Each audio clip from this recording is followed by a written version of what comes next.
Ahojte, dneska by som s vami rád prebral prípad v podstate nie že neúspešnej endodoncie, ale endodontickej komplikácie, kde po získaní prístupu do dreňovej dutiny sme našli perforácie na dne dutiny. Následovala extrakcia, dvojmesačné hojenie a pristúpili sme k implantácii. Bol použitý krátky implantát 4x7 mm.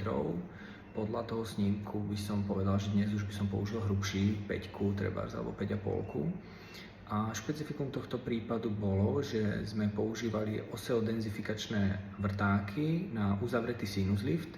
Tu by som bol však opatrný s tým pojmom, že sinus lift, pretože podľa mňa sa jednalo skôr iba o nadzdvihnutie membrány, takže takové sinus elevation. A korunka bola odovzdaná a postupom času je už možné vidieť na snímkoch, ako vzniká kopula okolo hrotu implantátu, a to je miesto, kde sa novo vytvorila kosť pod nadzdvihnutou membránou. No a máme tu aj kontrolu dnes po 3 rokoch, takže implantát je plne vo funkcii, bez problémov, asymptomaticky, rentgenologicky to vypadá OK. Takže sa strašne tešíme